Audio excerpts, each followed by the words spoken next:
ଆଉ ତା ଦେହରେ ସେ ତାଙ୍କର ସରକାରୀ ଜମିକି ପଟା କରିଚିନି ସରକାରୀ ଜମିକି ଦଣ୍ଡାକୁ ପଟା କରିଚିନି ତାଙ୍କର ପଟା କରିଚିନି ପୋଖରୀ ଖୋଳିଚିନି ତାଙ୍କର ମାଛ ଚାଷ କରୁଛନ୍ତି ମୋର ସେଥିରେ ଆବଶ୍ୟକ କଣ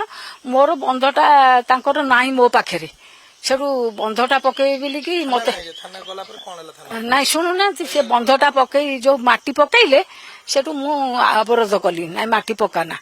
ଆଉ ସିଏ କହିଲେ ଜବରଦସ୍ତ ଡୋଜରରେ ପୋତିଦେବୁ ଆମେ କରିବୁ ଢିଙ୍କି କରିବୁ ମାନେ ମାରିବୁ ଧରିବୁ ତତେ ସୋଦାସୋଦି କଲେ ସେଠୁ ମୁଁ ଥାନାକୁ ଗଲି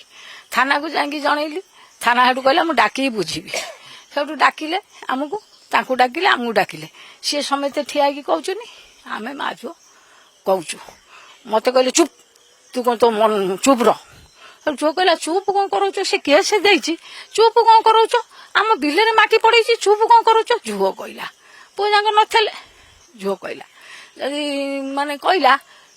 ତୁ କିଏ ବାହାରିବୁ କହିକି ଘୋଷାଟିକି ମାନେ ଘର ଭିତରକୁ ପୁରେଇଲା ଘର ଭିତରକୁ ତତେ ଆରେଷ୍ଟ କରିବି କହିଲା ମୁଁ କଣ କରିଛି କି ମତେ ଆରେଷ୍ଟ କରିବ ଝୁଅ କହୁଛି ମୁଁ କଣ କରିଛି କି ଆରେଷ୍ଟ କରିବ ନା ତତେ ଆରେଷ୍ଟ ତୁ କାହିଁକି କଥା କହିଲୁ ଏଠି ତୁ କାହିଁକି କଥା କହିଲୁ ଆଉ ସେଠୁ ଇଏ କହିଲା କଣ ମୁଁ ସେମାନେ ସମସ୍ତେ କହୁଛନ୍ତି ମୋ ମାଟାକୁ ତମେ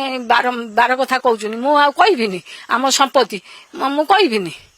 ସେଠୁ କହିକି ଘୋଷାରି ନେଲା ମୁଁ ସେଠୁ ଧରିକି ମୋ ଝୁଅକୁ ଆଣୁ କବାଟ ବାଡେଇ ହେଲା ମୋ ହାତରେ ଝୁଅର ହାତ ମାନେ ଏଇଟା ମୋଡି ଦେଲେ ଝୁଅକୁ ନେଇଥିଲି ମାନେ ଝୁଅକୁ ତଣ୍ଟିକି ଧରିକି ଚିପି ମାରିଦେଲି ତଣ୍ଟି ଚିପି ଦେଲା ସେଠୁ ମୁଁ ଘୋଷାଡ଼ିକି ତା ହାତରୁ ପୁଲିସ ହାତରୁ ଆଣି ଚାଲେ ଝୁଅ ବି କହି ବାହାରିଲାନି ତାପରେ ଇଏ ମାନେ ଇଏ ଦର୍ଜ ହେଇଗଲା ସବୁ ମେଡିକାଲ ନେଲି ମେଡିକାଲ ସବୁ ଇଞ୍ଜେକ୍ସନ 7 ରାତିରେ 2ଟା ଦେଲା ସେଠୁ ଔଷଧ ଦେଲା ଏ ମେଡିକାଲ ସେଠୁ ତାକୁ ସେଠୁ ରାତିରେ 11টাରେ ଏସପି କତିକି ଗଲୁ 11টাରେ ଏସପି ନଥିଲେ ସେଠୁ ତାଙ୍କ ଅଫିସର ତାଙ୍କର ମାନେ ମେସେଜ କଲେ ଏସପି କଣ କତିକି ସେ ପୁଲିସ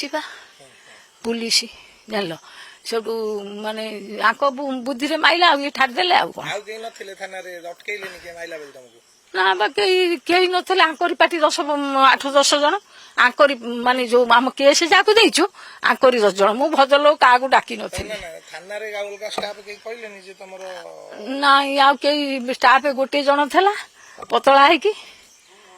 ମାନେ ସିଏ ଆଉ କିଛି କହିଲାନି ସେ ଠିଆ ହେଇକି ରହିଲା ପତଳା ହେଇକି କିଏ ମୁଁ ତ ଚିହ୍ନିନି ଆଉ ଏବେ ସବୁ ନୂଆ ଷ୍ଟାଫ ଆଇଛି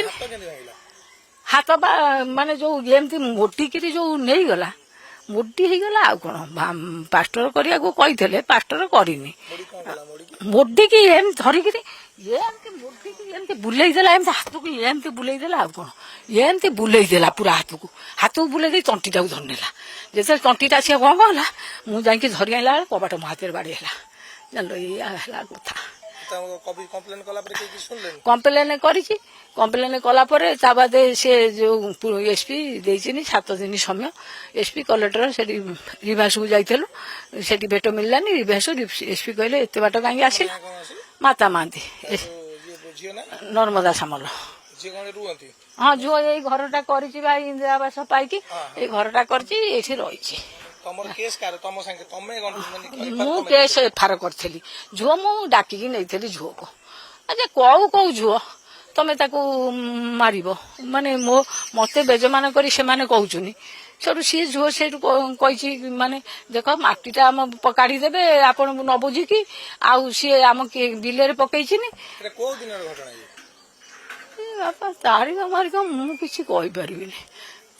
ତାରିଖ ଦେଖିବି ଏଫଆରଟା ଦେଖିବି ହଁ ଆଉ ଏଇଆ ହେଲା ଘଟଣା ଏସପି ଲେଖିକି ଦେଲେ ଡିସିପି କତିକି ଲେଖିକି ଦେଲେ ଆମକୁ ଖଣ୍ଡେ ଚିଠା ଦେଲେ କହିଲେ ଯା 7 ଦିନ ଭିତରେ ଆମେ ବୁଝିବୁ ତମ ଏଇ ତାଙ୍କର କଣ ବସିନି ତାଙ୍କର ଗୋଟେ କଣ ବସିଛି କହିଲେ ସିସିଟିଭି କଣ ବଇଛି କହିଲେ ଆମେ ସିସିଟିଭି ମୁଁ କହିଲି ପଦାର୍ଥ ଏଇଆ ହେଲା ସିସିଟିଭି ଅଛି କି ନ ଅଛି ସାର୍ ମୁଁ ଜାଣିନି ଆଉ ପଦାର୍ଥ ଏଇଆ କରିକି ଘୋଷାଟିକି ଘର ଭିତରେ କବାଟ କାଢିକି ପୁରଉଥିଲେ ମୁଁ ଝୁଅକୁ ଧରିକି ଆଣୁ ମୋର ହାତ ବାଡେଇ ହେଇଯାଇଛି ଆଉ ଝୁଅର ହାତ ମୋଡି ହେଇଯାଇଛି ଆଉ ଫଟୋ ଉଠେଇବାକୁ କହିଛିନି ସାର୍ ଫଟୋ ଉଠେଇକିରି କେନ୍ଦ୍ରାପଡ଼ାରେ ଆସିଛି କେନ୍ଦ୍ରାପଡ଼ା ବି ଦେଇନାହାନ୍ତି ହାତ ପାଷ୍ଟର କରିନି ସେ ବିନ୍ଧା ଇଞ୍ଜେକ୍ସନ ଖାଉଛି ଏଇଆ ହେଲା ଘଟଣା।